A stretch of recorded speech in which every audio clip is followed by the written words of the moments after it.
Good evening. I now call the September 29th meeting of the Wallingford-Swarthmore School Board to order. And pursuant to policy 006.1, we are holding this meeting remotely given the current public health crisis. In opening, I will start with the Pledge of Allegiance. I pledge allegiance to the flag of the United States of America and to the republic for which it stands, one nation, under God, indivisible, with liberty and justice for all. Thank you. I would like to start by asking our board secretary, Ms. Figuera, for a roll call.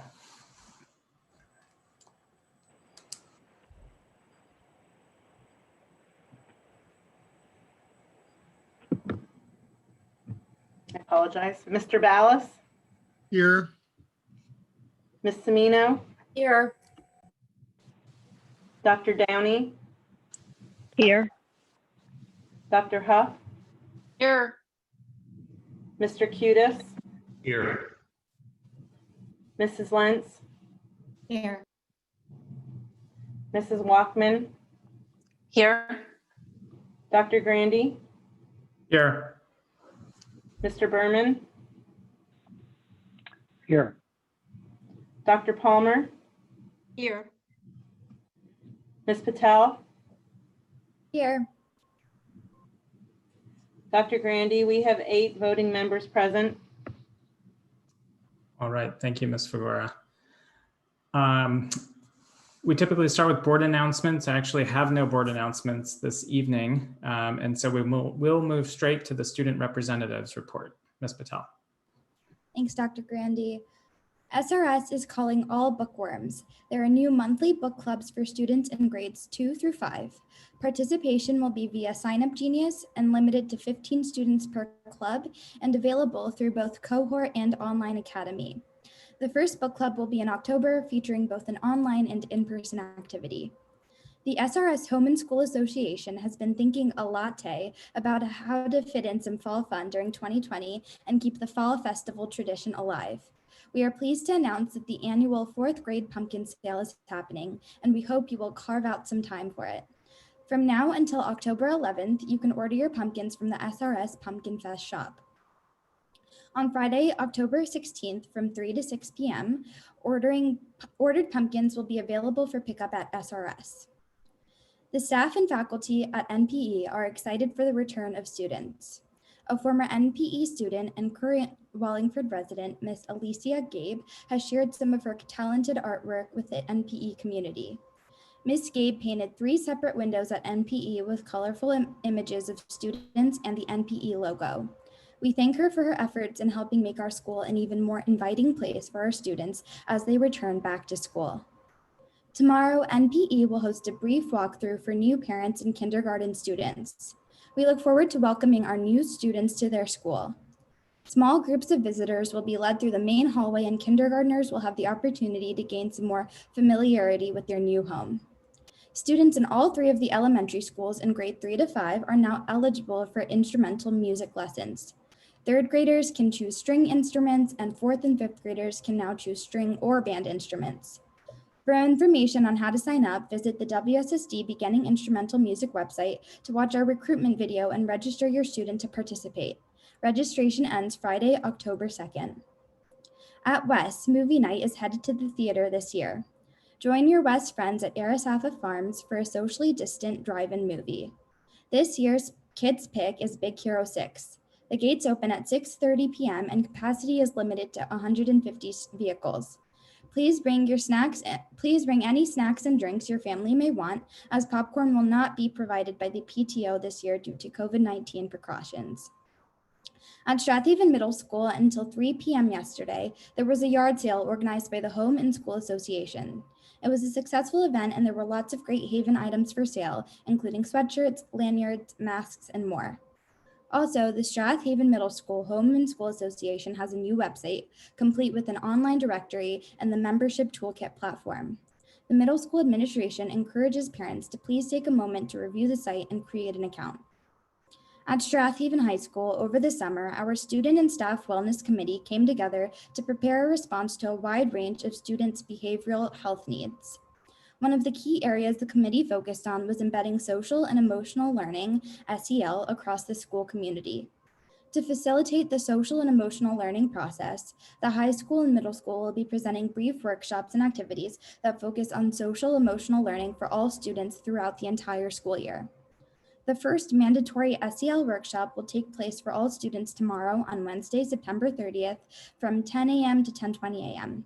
Students must attend the workshop being provided by their specific school counselor and with the support of a behavioral health staff. Information about these workshops will be emailed directly from our counselors to students. Over the last month, the student council representatives have set up a freshman mentoring initiative. Each representative has gotten matched up with one freshman English class, which we will regularly visit to answer questions about Strathaven and to serve as a friendly face for Haven's newest additions to make the transition to a new school as smooth as possible. Last week, I had lots of fun playing Kahoot with Miss Latari's 4th block class. Lastly, the fall sports season is here, and Strathaven's many teams are hard at work practicing and getting ready for competition. That's it. Thank you. All right, thank you, Ms. Patel.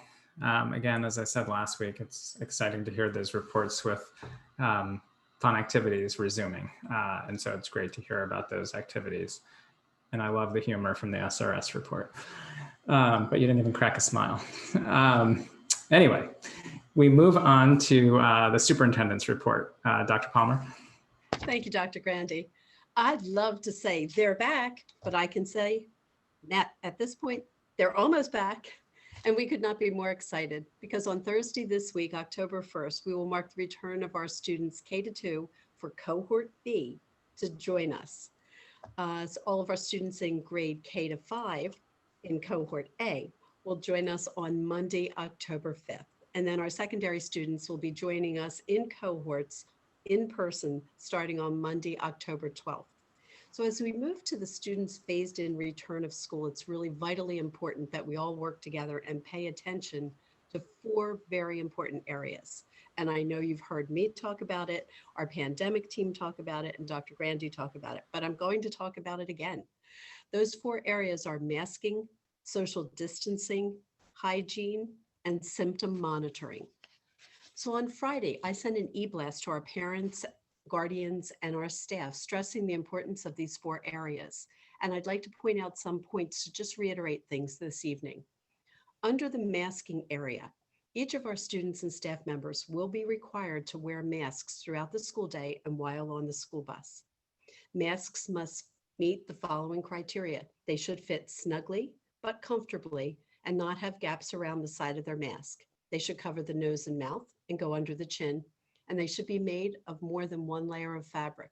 I'm actually going to do show and tell now, which I don't typically do at a board meeting either, but I've got a handmade mask that I thank someone in our community for making. It has 2 different fabrics in it. It fits comfortably, goes above my nose, under my chin. It fits snugly. I don't have gaps. This is the type of mask or anything like it that we're saying we'd like you to wear when you come to school, whether you're a staff member or one of our students. And we do know that some of our staff or our students may not have a mask with them when they come to school or may not have a mask. We're happy to provide those masks to you. We won't allow anyone to come without it, but we will definitely provide you the mask if you need it. In terms of social distancing, our classrooms and all of our common areas have already been structured to provide the 6-foot social distancing.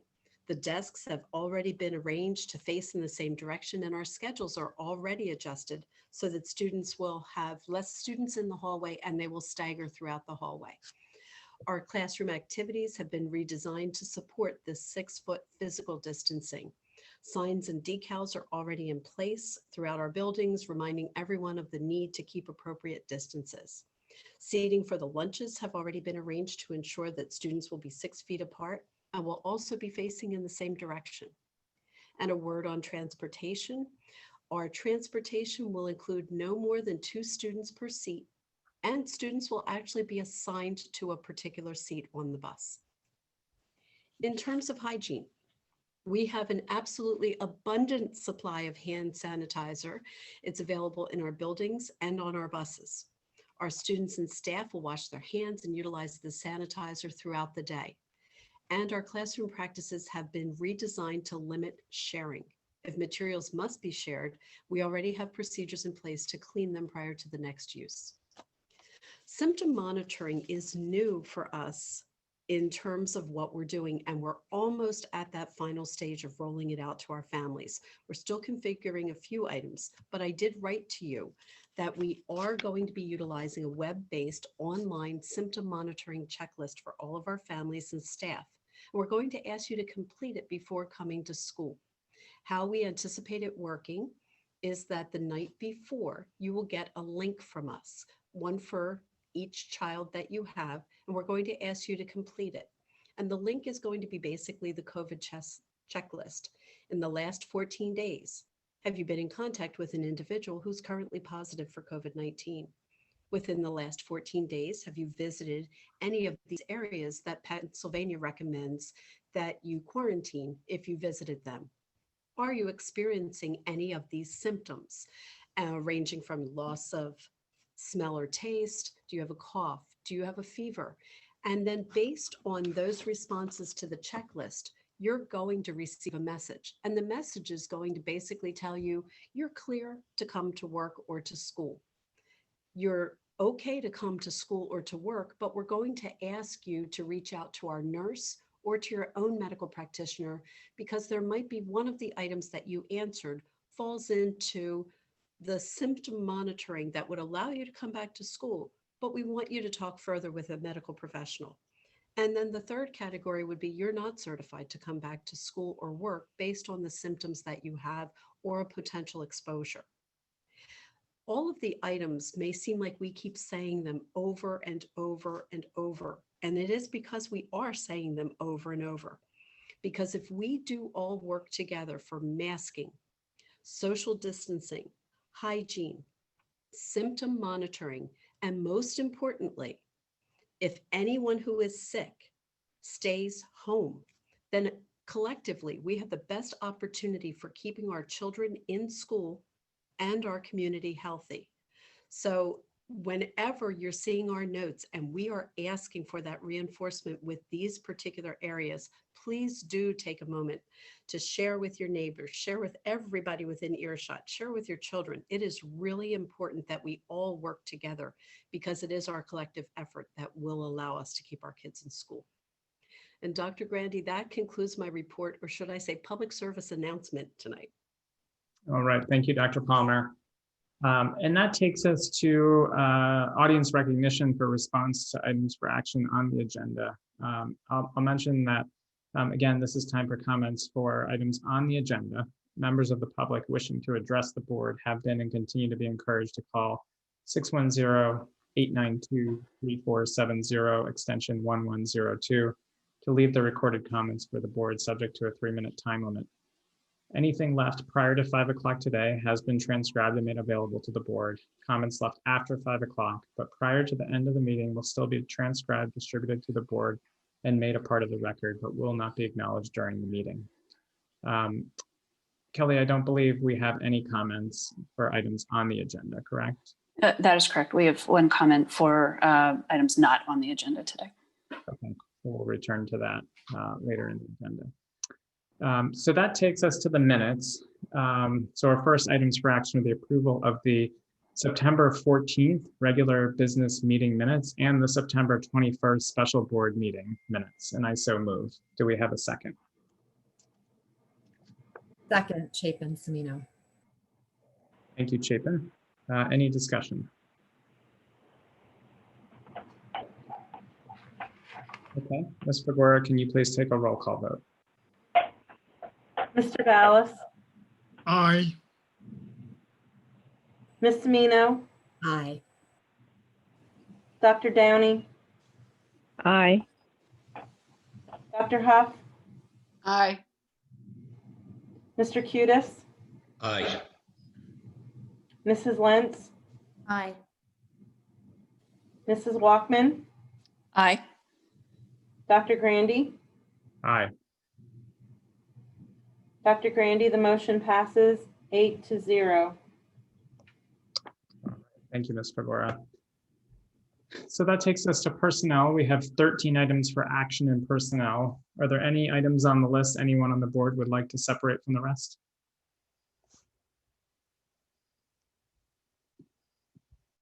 Okay. We have the approval of 5 appointments with dates as described in the agenda. We have Sean Vanicolo, a health and PE teacher for the online academy. We have Dawn Mason Ovale, a music teacher for the online academy. We have Brian Leopold, an administrative assistant in the Office of Student Services. We have Donald Caber, a substitute bus driver. And we have Gail Shakini, an instructional support at SRS. Next, we have 2 leaves of absence that are as described in the agenda. We have the additional assignment for Gabriel Savage to serve as the online academy principal for the 2020-2021 school year with a stipend of $25,000 as indicated in the agenda. We have 1 change of assignment for Tori Montello from full-time bus aide to full-time bus aide and substitute bus driver. We have the appointment of Marlena O'Kane as a Safe to Say team member at the annual stipend of $1,800 during the 2020-2021 school year. We have the appointment of the building instructional support technology support liaisons at the annual stipend of $2,500 per staff member during the 2020-2021 school year as stipulated. We have the appointment of the diverse classroom libraries vertical team members as listed in the agenda for 2020-2021 school year at the rate of $37 per hour, not to exceed 80 hours total. We have the approval of the additional 2020 summer hours for the Education Committee for distance and hybrid learning development work at the rate of $37 per hour, not to exceed 53 hours. We have the approval of 2020 summer hours for 2 teachers on special assignment at the rate of $37 per hour, not to exceed 100 total hours as stipulated. We have the approval of the 2020 summer hours for the technology video support work at the rate of $37 per hour, not to exceed 166 total hours. We have the approval of the 2020 summer curriculum writing work at the rate of $37 per hour, not to exceed 20 total hours. We have the approval of payment to staff for additional flex time earned during the 2019-2020 school year at the rate of $37 per hour. And lastly, we have the approval of the Power School training and development work as stipulated. All items in this section are as attached or described in the agenda. Do I have a motion? So moved. Is that Jerry first? Yes, that was Jerry Balance. Thank you, Jerry. Do we have a second? Second, Kelly Walkman. Thank you, Kelly. Any discussion?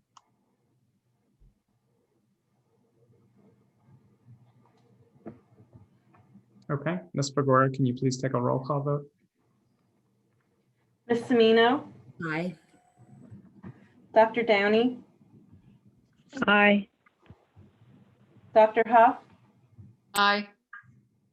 Mr. Cudis, Aye. Mrs. Lentz, Aye. Mrs. Walkman, Aye. Mr. Ballas, Aye. Dr. Grandy, Aye. Dr. Grandy, motion passes 8-0.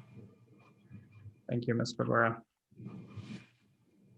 Next up, we have 3 items for action in curriculum. Are there any on the list anyone would like to separate from the rest? Okay. We have the approval of related services provider contracts as stipulated for the 2020 extended school year and the 2020-2021 school year. We have the approval of a tuition contract as listed in the agenda.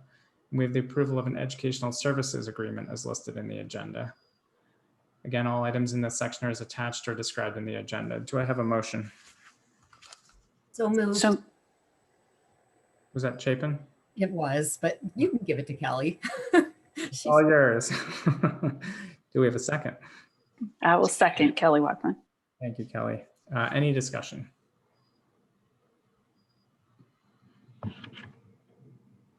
Okay, Ms. Fagora, can you please take a roll call vote? Dr. Downey,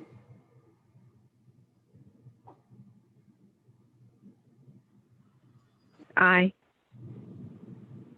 Dr. Huff, Aye. Mr. Cudis, Aye. Mrs. Lentz,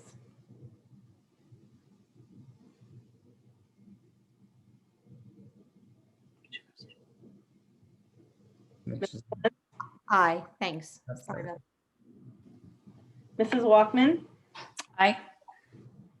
Mr. Ballas, Aye. Ms. Smino. Aye.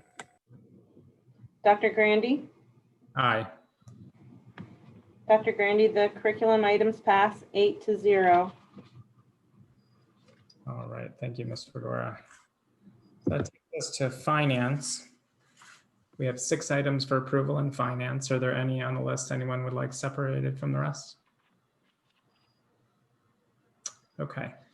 We have the approval of the payment of invoices to vendors dated August 12th, 2020 to September 22nd, 2020 as attached.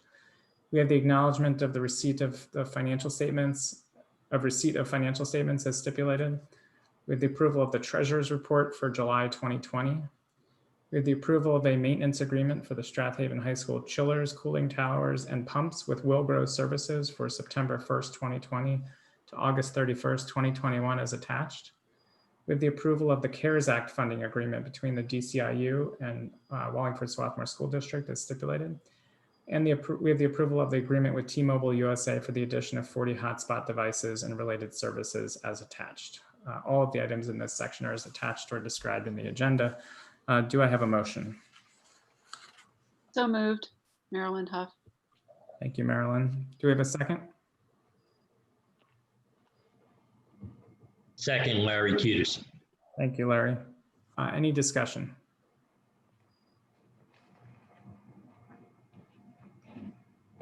Okay, Ms. Fagora, can you please take a roll call vote?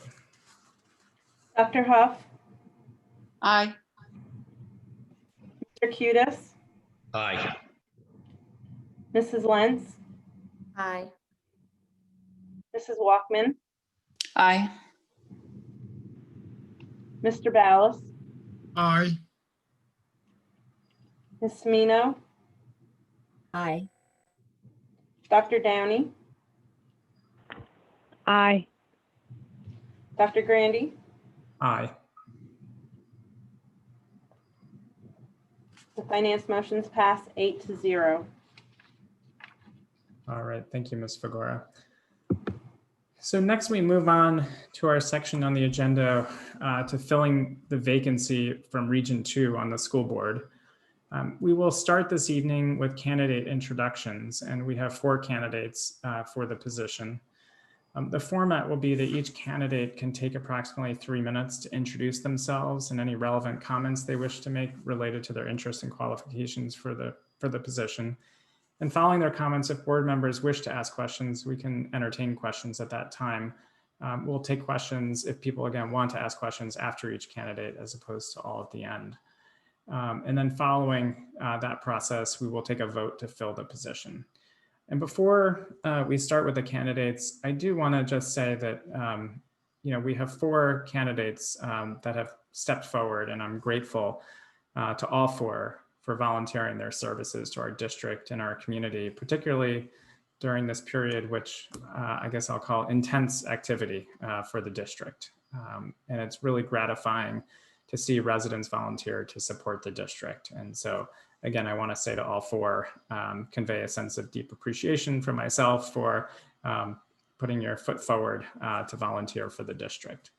But I will start the process. We'll just go in alphabetical order. And so for each candidate, I'll kind of hand things over to you, ask you to unmute yourself. At the beginning, I just want to quickly confirm some of the basic eligibility with each of you. So I'll just rattle that off and you can confirm that you meet those requirements. But I'll start with Dr. Guadet. And Dr. Guadet, I just want to confirm, these are the quick eligibility standards for this position. So I'll just say them out loud and ask you to confirm them. 1, and I'll list them all. Resident of Region 2, resident of the district for a year prior to appointment, age 18 at the time of appointment, a US citizen and registered to vote, and that you do not hold any other local, state, or county elected or appointed positions that are on the list that preclude you from filling this role. Yes, those are all correct statements. Great, thank you. So I will turn things over to you, Dr. Guadet. Thank you, Dr. Grande. Well, thank you so much for having me tonight. My name is Allison Gaudette, and I'm a longtime Wallingford native. I grew up here in the district, right in Wallingford. I attended Wallingford-Swarthmore schools from kindergarten through high school graduation. After completing my medical training and my early pediatric career in Pittsburgh, my husband and I moved back to Wallingford with our 2 little girls, and we've resided here since 2006. As the partner in a busy independent pediatric practice, my responsibilities are various. They range from being a medical clinician, a small business owner, a human resource manager, and a good listener. I consider myself to be organized and detail-oriented, attentive, passionate, and level-headed. I think my kids would agree with all of those except maybe the last one. I'm very, very proud of our school district and its historic success. It has given me and my children an excellent foundation of learning. It would be my honor to contribute towards further success in our district, particularly in this difficult and unprecedented time.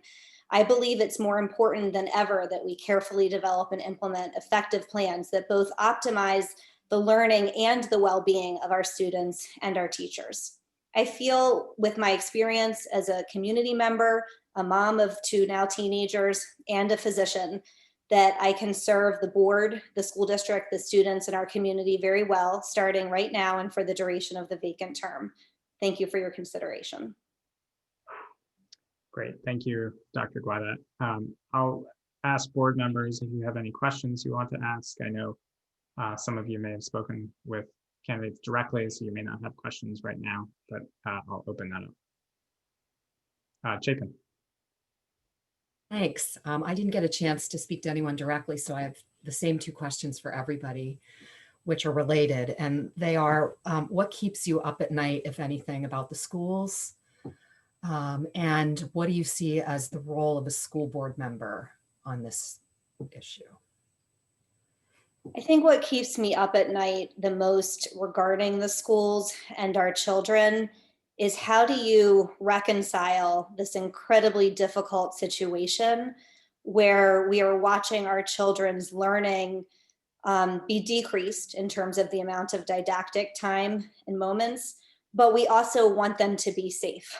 So how do you reconcile that? We want them in the school building, learning 5 days a week, full school hours, but obviously that's not possible given the pandemic and given the safety regarding COVID-19. And so how do you make the decision that's the best for all students at once? And probably there's not one answer that's ever going to be the best for every single student in our district. So how do you figure that out? And I think that's the biggest thing is how do you strike that balance of achieving as much learning as possible while keeping the kids as healthy and as mentally strong as possible, but also not perpetuating the spread of COVID-19 in our community or risking our teachers or our older staff who work in the buildings. And what do you see as the role of a school board member on that issue? I think the role of a school board member is to be listening to the community, be trying to take in the needs and the difficulties and the obstacles that all the different people are experiencing, the staff members, the students, the parents, the teachers, and trying to figure out how you best meet the needs of all of those groups. And I think listening calmly and attentively and just trying to make the decisions that are going to benefit the majority of people in the community is the role of the school board member.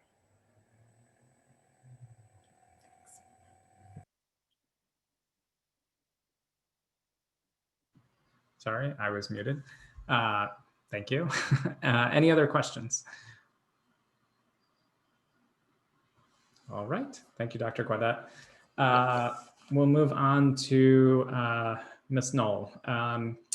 If I could again just go through this list and have you confirm eligibility for the position. Again, the 5 things are a resident of Region 2, resident of the district for a year prior to appointment, age 18 or older at the time of appointment, a U.S. citizen and registered to vote, and not holding any other local, state, or county elected or appointed positions that are otherwise precluded. That's all correct. Okay, thank you. I'll turn things over to you. Great. Thank you, Dr. Grandy, and all of the members of the school board for inviting me to tonight's meeting. And thanks also to all the people live streaming the meeting today for your time. I really appreciate the opportunity to speak with you. I have lived in Rose Valley for over 15 years with my husband, Chris, and our son, Andrew. Andrew is in 4th grade at West, and we're very much looking forward to getting back into the building next week. I know everyone has been working really hard to make that happen, and we are so grateful for that effort. Why do I want to serve on the school board? Fundamentally, I believe in public school and that every child should have equal access to great public schools. And as a member of our community with a child in the district, I want our schools to be of the highest quality. I'm sure we all feel that way. But over the past several months, I've seen firsthand the passion and commitment of our parents and our staff and the resiliency of our kids to overcome challenges. This is a really difficult moment in time for all of us on multiple fronts, and that has inspired me to serve. It's not a decision that I arrived at lightly. I understand that it's an enormous responsibility to represent all of our taxpayers. I know that every family has their own specific viewpoints and concerns. My own lens is as the parent of a child with emotional challenges and learning differences, so I know firsthand what it's like to have a child with special needs in our district. And while I hope to bring my experience in that area to board membership, I'm equally eager to hear about and to learn about all of the unique needs and priorities of all of our families in the district. So that leads me to why I'm qualified. First, I'm what I like to call an empathetic problem solver. So as a career, I'm a user experience designer with over 15 years of experience in design thinking. Design thinking is solving new problems in a human-centered way. I think my experience in this role is applicable to board service. So let me explain. The problems I tackle are usually not anything I have any prior experience with. I start with desk research, then I need to gain an understanding of people's experience, collecting feedback and interviews and surveys. And then as a team, we go through a process of challenging the existing assumptions and identifying strategies and solutions that wouldn't have been immediately apparent otherwise. Along the way, we create consensus among business stakeholders while always keeping the people that we're creating the solutions for and their needs at the heart of our efforts. Recently, I helped a large company to creatively think through the challenges of food service during COVID-19. And we implemented solutions that were mutually beneficial to both the organization and the community they serve. I'm passionate about my work because I believe that great user-centered design helps people live better lives. And I'd like to bring the same passion and process to the school board because the concept of design thinking isn't just for product or service design. It can be applied to almost anything where consensus and empathy and new solutions are needed. Beyond being a good problem solver, I'm a great team player. I have professional experience both leading and working on multidisciplinary teams in high pressure environments where emotions can easily overtake reason.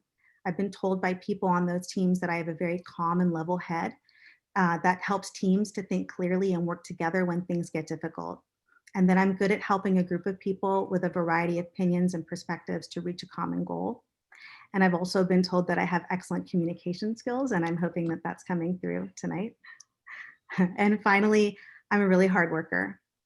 So like I said earlier, I didn't take this decision lightly, and I'm prepared to put in the work necessary to be an effective board member. Anything I sign up for, I give 110%, whether it's my kid's next birthday party or implementing curbside pickup for a large local convenience store, I'm all in. And I promised that I would be all in on the things that matter to our community as well. And I just want to thank everyone again for your time tonight. It was an honor to be here, and it's an honor to be considered for this position. Thank you, Ms. Knoll. You're welcome. Questions? Chapin. Oh, same thing. I'm wondering what keeps you up at night when you think about the schools, you know, long or short view, whatever, however you want to answer that is fine. And then what do you think the role of a board member is? So there's a lot that keeps me up at night on any given day.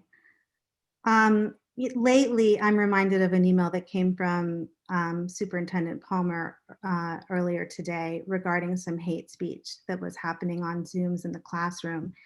And we're living in a time right now where there's a very contentious political climate and there's an increase in hate culture in our society.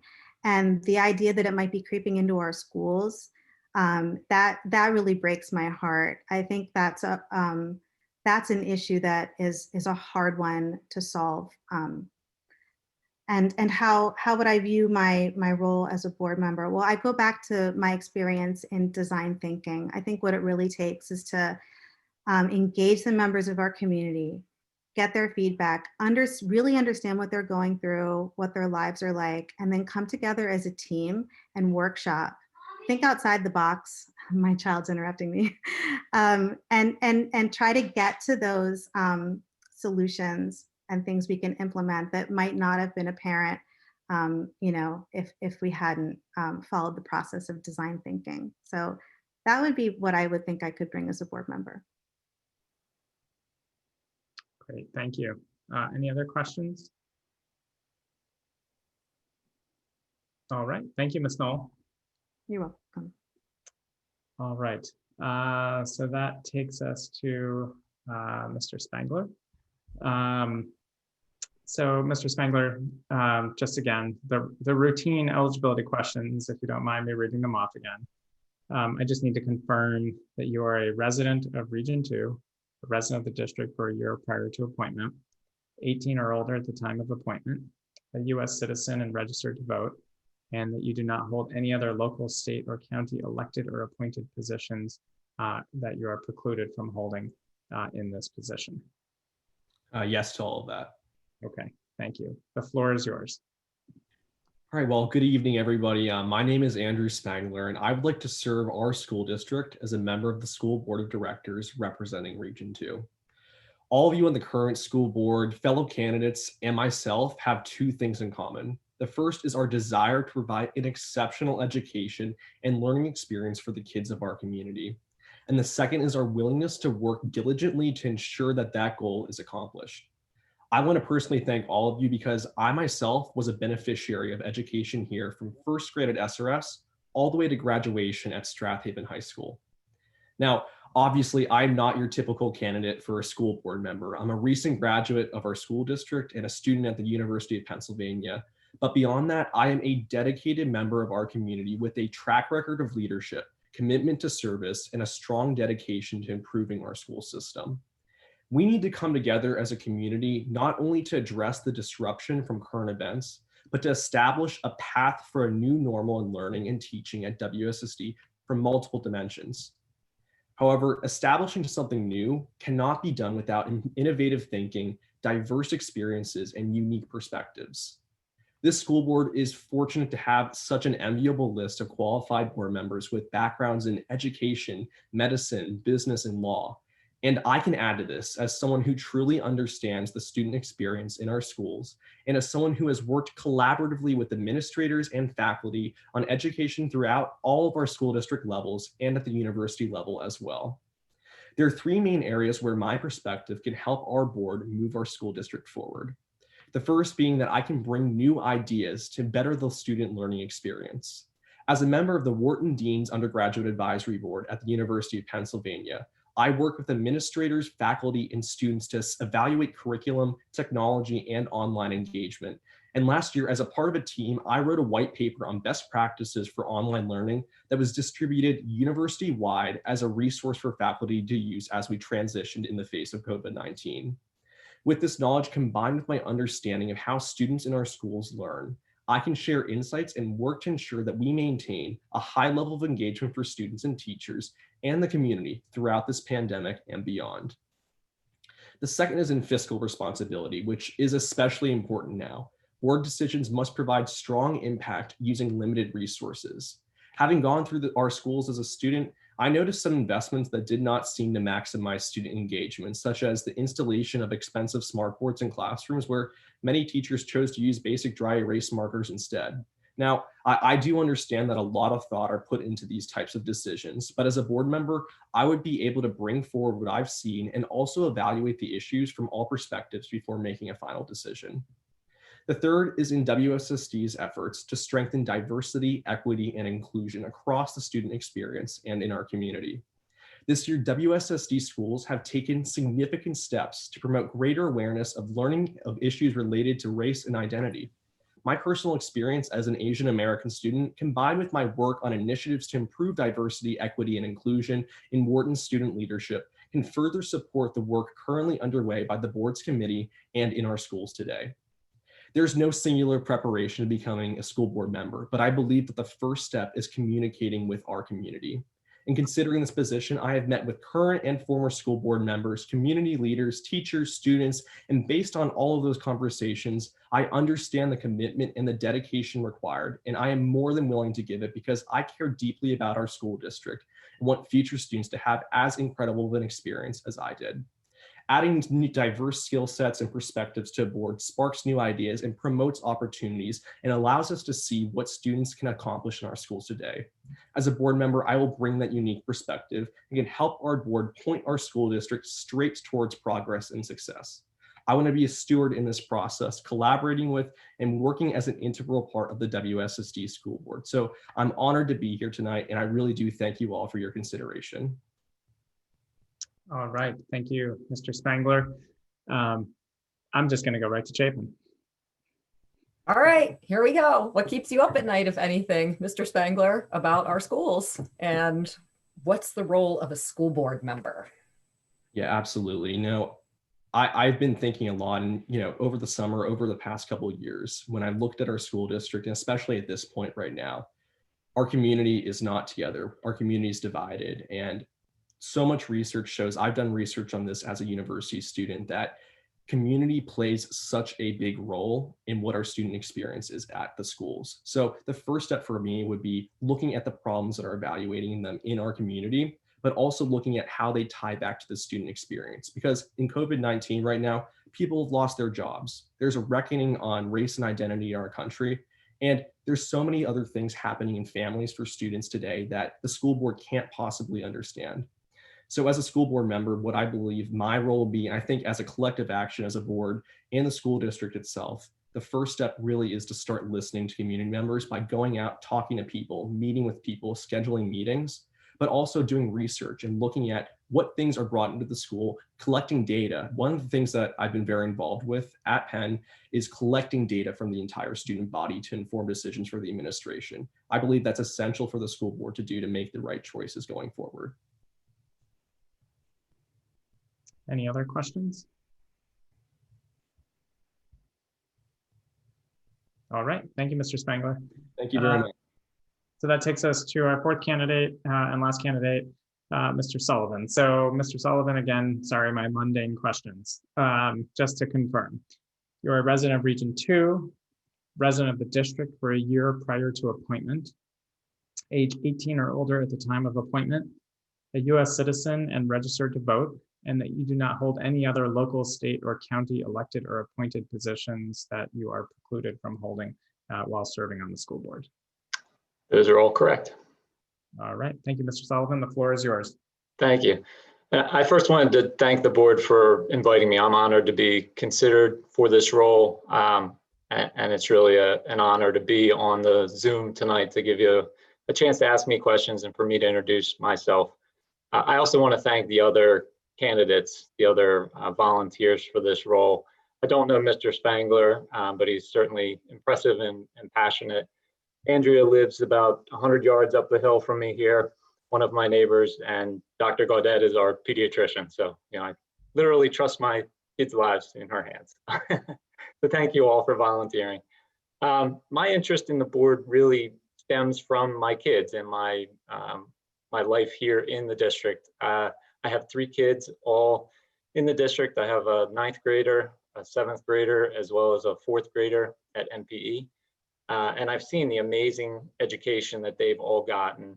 And, I want to continue the district being the incredible school district that it is. It's why we moved here. I grew up one district over. I'm a graduate of Penncrest, and we moved to Wallingford-Swarthmore deliberately. I wanted my kids to go to Strathaven. I was always impressed with this district, and the amount that I'm impressed with this district has grown every year.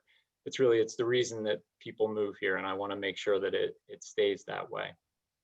My qualifications, I know you saw my resume and my past history of public service, and it really boils down to those two things on top of wanting my community to still have a strong district and my kids to keep getting the great education they're getting. I have an undergraduate degree in engineering, master's of business, as well as a law degree. And I think those give me a rare combination of ways to approach an issue, both from a technical perspective and getting down in the weeds on things, as well as the understanding the business side of things and the strategic and communication side of things that come with being a lawyer. So I think all of those things would give me a unique ability to serve the board here.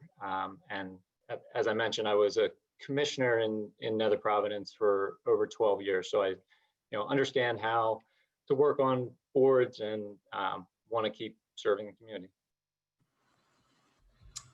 Great, thank you, Mr. Sullivan. And I'm just going to hand it right to Chapin. So Mr. Sullivan, what keeps you up at night when you think about your kids' future in the school, and what's the role of a board member? Sure.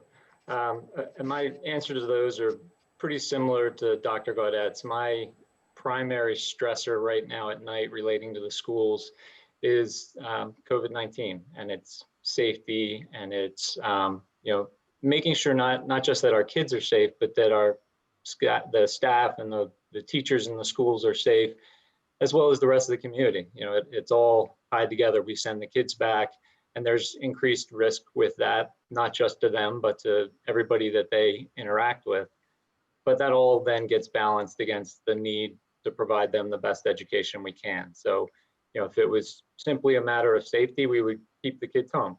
But that all has to be balanced against the educational needs and mental health needs as well for the kids. I've seen my 3 kids react very differently to what they've been going through in school since mid-March. So I know that there's a balance that needs to be struck, and trying to figure out how to strike that balance is really the thing that I would say keeps me up the most at night, particularly since I decided to volunteer for this role of trying to decide where I would come out on that.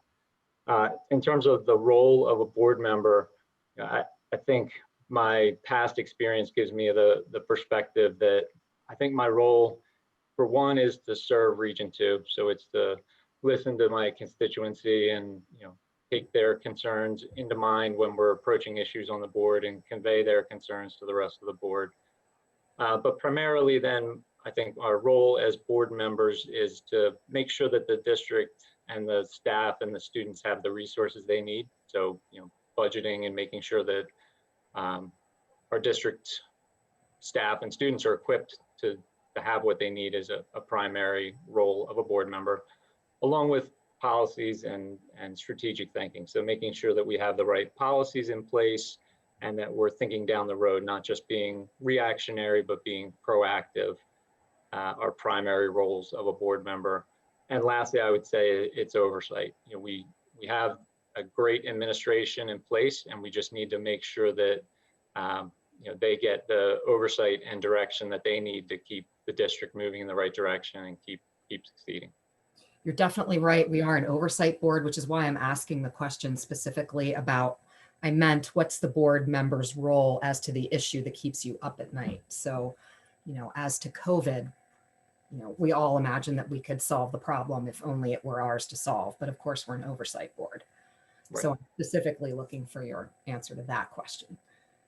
My answer to what's the board member's role with the issue that keeps you up at night, which you identified as COVID? Yeah, so I think it's to gather all of the information you can and make the best decision you can. And some of that is going to be looking to the experts. I've watched the meetings where you've interacted with the doctors from CHOP and other doctors. I know you've been interfacing with the Chester County Board of Health. You're watching what other districts around us do, and those are all important pieces of information that you throw into the hopper and weigh in deciding what the right answer is. But you also have a personal perspective. So I think all of that gets balanced against what you personally think is right. And I think that's your role as a board member. Great, thank you. Any other questions? All right, thank you, Mr. Sullivan.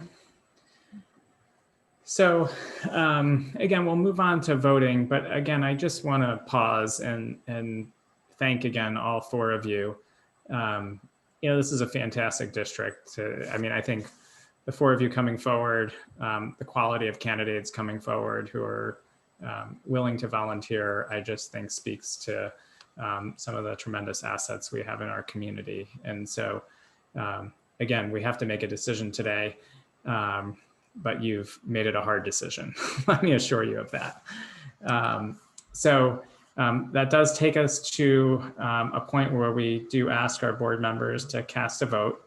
I will ask Ms. Fagora to take that vote. But before we do that, I just want to clarify a couple of things about process. So in order to be seated on the board, one person does need to receive 5 votes out of the 8 voting board members here this evening. And so if one candidate does not have 5 votes after the initial vote, then we will move to a runoff for the top 2 vote getters in order to hopefully get to seating a board member this evening. Yeah, I think that was the only process comment I wanted to make. So with that, let me turn things over to Ms. Fagora for a roll call, and she will. Dave, I'm sorry. Oh, yeah. I'm not sure of the process. Are we going through each candidate and we're voting up or down on each candidate, or we're being asked to name one name? You're being asked to name a name just as if you were casting a ballot. Exactly. So there's 4 candidates and you name who you're voting for. Okay, which in no way means that you wouldn't totally support someone else. It's just we're being asked to name one name rather than give up or down on everybody. Right, you have to pick one. Okay. Any other questions about process before we move to the roll call? Okay. So Ms. Fagora will move down the roll call and you will name the candidate that you're voting for. Mr. Cudis, Matt Sullivan. Mrs. Lentz, Matthew Sullivan. Mrs. Walkman, Matt Sullivan. Mr. Ballas,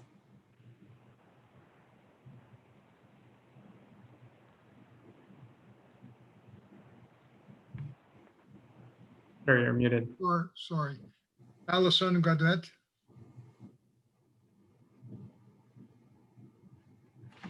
Ms. Semino, Andrea Knoll, Dr. Downey, Andrew Spangler.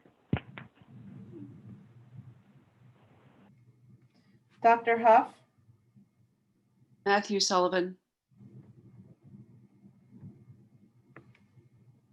Dr. Grandy, Matthew Sullivan.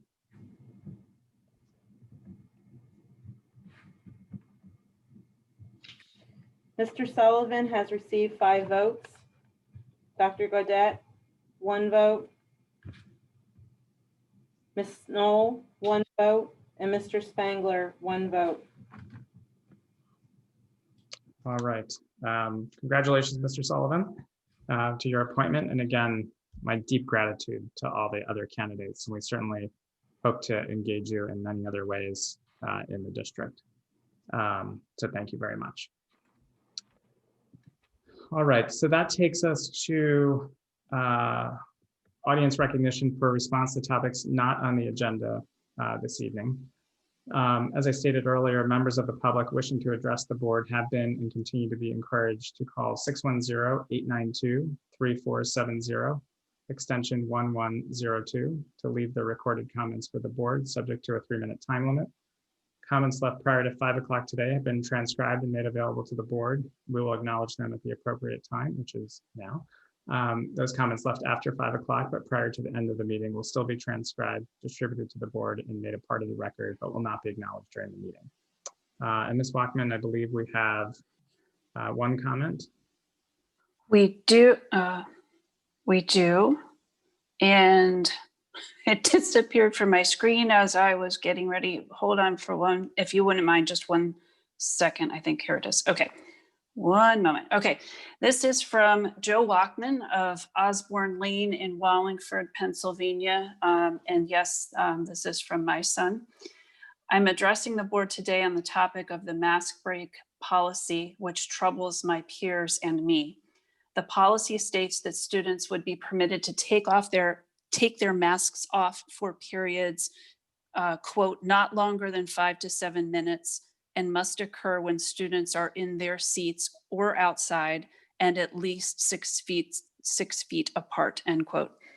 This is a direct contradiction of the WSSD health and safety policy, which states, quote, all staff will be required to wear face masks and or shields while on school property in accordance with the Secretary of Health's order requiring universal face coverings issued July 1st, 2020, unless they have a limited exception contained in Section 3 of the order. All students will be required to wear face masks or shields while on school property in accordance with the Secretary of Health's order requiring universal face coverings issued July 1st, 2020, unless they have a medical or mental health condition or disability documented in accordance with Section 504 of the Rehabilitation Act or IDEA that precludes the wearing of a face covering in school, end quote. This policy creates an unsafe and hazardous environment for all people on school property. As I am planning on enrolling in the hybrid model of learning, this policy makes me feel unsafe for the health of my family, myself, and that of my surrounding community. And unless abolished, will wholly influence my decision to enroll in the online academy instead of the hybrid model. I believe everyone should have the right to focus solely on their education rather than concurrently worrying about threatening the health of those around them. And on behalf of my peers and myself, I recommend that the school board eliminate the mask break policy, vetting the health and safety plan and the Secretary of Health order requiring universal face coverings issued July 1st. This will create a safer learning environment for all staff and students in any WSSD building. Thank you, Kelly. I appreciate that comment being called in, and I actually wanted to take this moment to actually express that I have similar concerns about how we're thinking about mask breaks, or at least how that's being implemented. So what I hope is we could ask Dr. Palmer to look at this issue more closely. I don't know if Dr. Palmer, you want to comment on it now, but I think that, the goal of masking in the schools has been to make that as universal as possible. And I think that mask breaks are not something we should be doing except in very safe circumstances. And so, safe circumstances to me, as an example, would be, taking a group of elementary kids outside and spacing them out and allowing them to take a mask off briefly.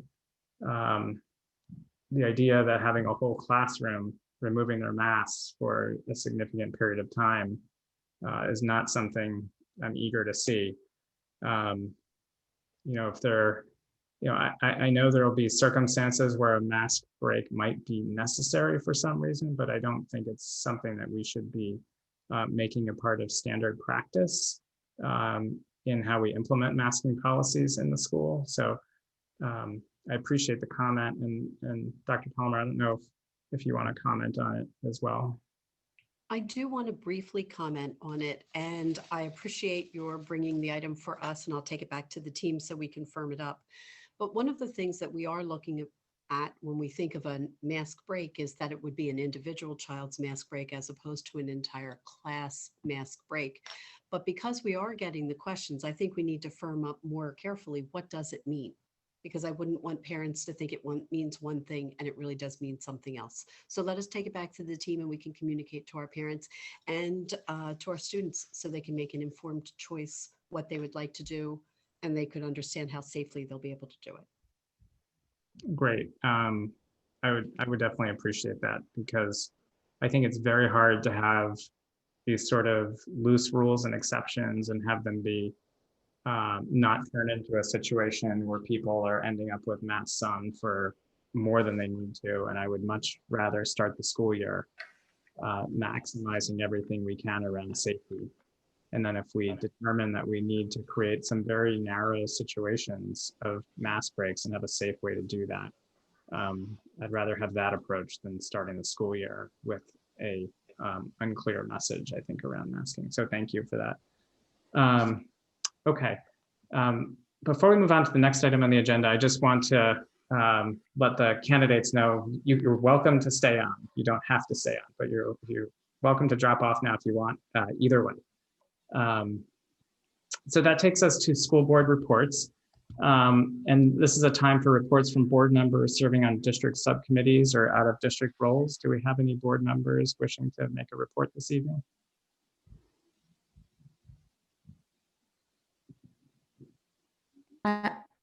Dave? Yes. I'm not going to make a report from PSBA tonight, but I would add that when that issue that just came up in the letter from Mr. Walkman is being explored, something that we may want to think about doing as a district is turning to some of the schools that we know have either opened hybrid already or who are open 5 days a week, because those schools do exist. And from those schools, I mean, there may not be a need to recreate part of the wheel, so to speak. I mean, from those schools, you may learn why the need for a mask break at all, what the challenges are that arise with students of different ages at different levels, and why they felt they needed to implement them. You may learn how they are doing them.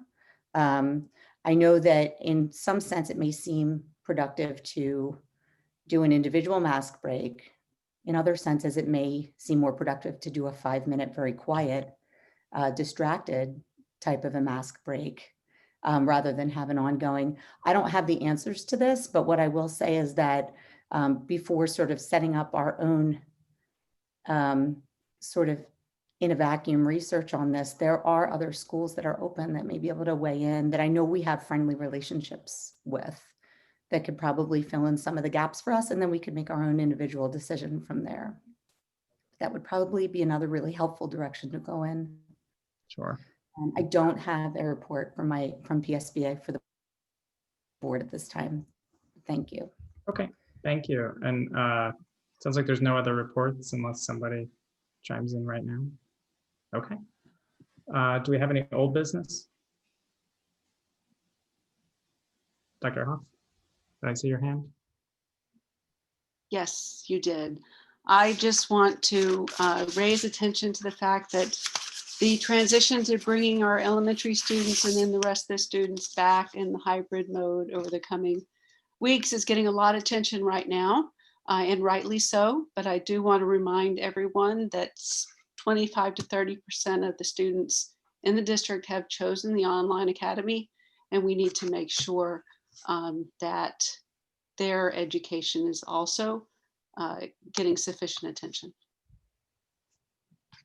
Thank you. Any other old business? All right, do we have any new business? Kelly? Dave, I just wanted to acknowledge for folks who may have not been to our new district, upgraded district website, that has now been launched, and many hours of work I know went into that, and it seems like a miracle version of a website compared to what we had previously. So for folks who haven't visited it, I really encourage you to do it.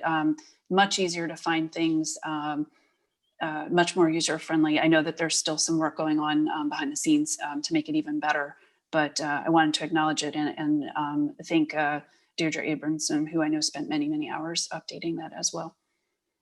I think I had one more item. Oh, I guess that's it. Thank you. All right, thank you, Kelly. Any other new business?